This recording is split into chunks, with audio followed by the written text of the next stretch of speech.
ശശി തരൂരിനെ എല്ലാ അർത്ഥത്തിലും അവഗണിക്കുകയാണ് കോൺഗ്രസ്. AICCയുടെ നയരൂപീകരണ സമ്മേളനത്തിൽ ശശി തരൂരിനെ ഉൾക്കൊള്ളിച്ചില്ല.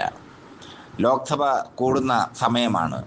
പാർലമെന്റിൽ ശശി തരൂരിനെ പിന്തുണയ്ക്കുന്നില്ല കോൺഗ്രസ്. കോൺഗ്രസ് അർത്ഥഗർഭമായ തിരിച്ചടിയാണ് നൽകുന്നത്. നേരിട്ട് തരൂരിനോട് ഒന്നും പറയുന്നില്ല. പ്രസ്താവനകളാൽ തരൂരിനെ രക്തസാക്ഷി ആക്കുന്നില്ല.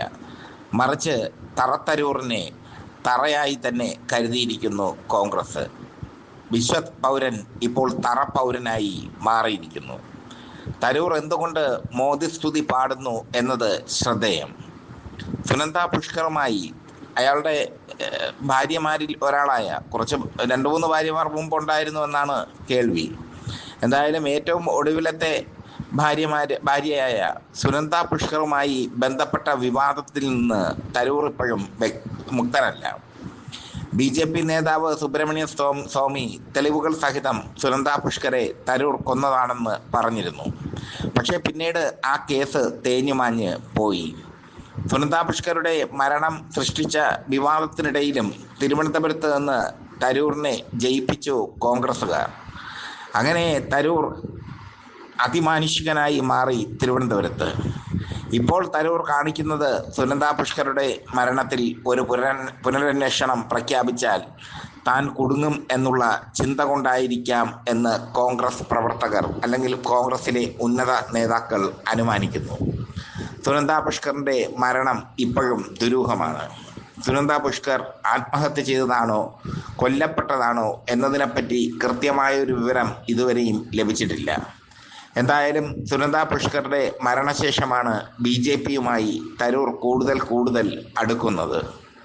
BJP തരൂരിനെ ബ്ലാക്ക്മെയിൽ ചെയ്യുകയാണോ എന്ന സംശയവും കോൺഗ്രസിലെ ഉന്നത നേതാക്കൾക്കുണ്ട്.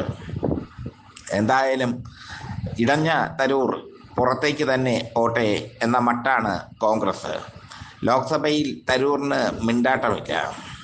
കേരളത്തിലാകട്ടെ രാജ്മോഹൻ ഉണ്ണിത്താനും K മുരളീധരനും ടീമായി നിന്ന് തരൂറിനെ ആക്രമിക്കുന്നു. ചുരുക്കത്തിൽ തരൂർ ഒറ്റപ്പെട്ടിരിക്കുകയാണ് കോൺഗ്രസിൽ. തരൂറിൻ്റെ BJP പ്രവേശം ഏതു ദിവസവും സാധ്യമാകും. ഉപരാഷ്ട്രപതി സ്ഥാനത്തേക്കാണ് തരൂർ കണ്ണറിയുന്നത്. അത് തരൂറിന് ലഭിക്കുമോ എന്നുള്ളതാണ് ഇനിയുള്ള ചർച്ചാ വിഷയം.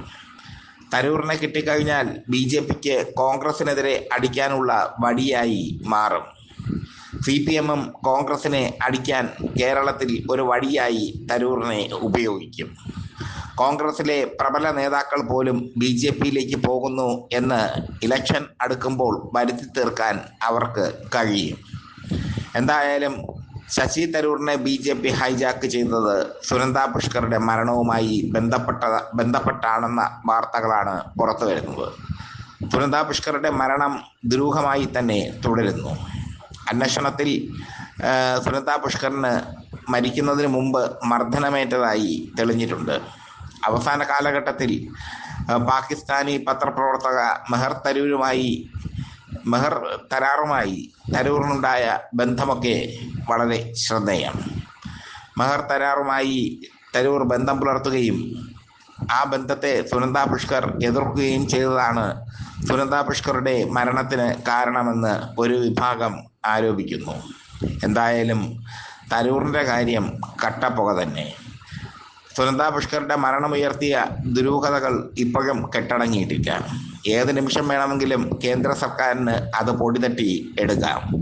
അങ്ങനെ പൊടിതട്ടി എടുത്താൽ വിശ്വപൗരൻ ചിലപ്പോൾ ജയിലിലായി പോകും. അത് ഒഴിവാക്കാൻ വേണ്ടിയാണ് മോദി സ്തുതിയുമായി RSSകാരെ പോലും നാണിപ്പിക്കുന്ന തരത്തിൽ തെക്ക് വടക്ക് നടക്കുന്നത് ശശി തരൂർ. വിദേശത്ത് പോയി മോദിയെ വാഴ്ത്തുന്നത് ശശി തരൂർ. ഈ ശശി തരൂരിനെ ഇനി കൂടെ കൂട്ടണ്ട എന്ന തീരുമാനം AICC കർശനമായി എടുത്തു കഴിഞ്ഞു. AICCയുടെ സുപ്രധാന യോഗങ്ങളിലൊന്നും തരൂറിന് ക്ഷണമില്ല.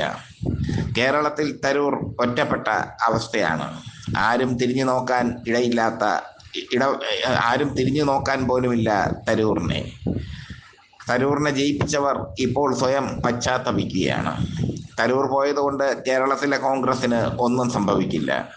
ഇന്ത്യയിലെ കോൺഗ്രസ് പ്രസ്ഥാനത്തിനും ഒന്നും സംഭവിക്കില്ല. തരൂർ പോകാൻ ശ്രമിക്കുന്നത് എന്തുകൊണ്ട് എന്ന ചോദ്യം സുനന്ദ പുഷ്കരിൽ എത്തി നിൽക്കുന്നു എന്നതാണ് ശ്രദ്ധേയം.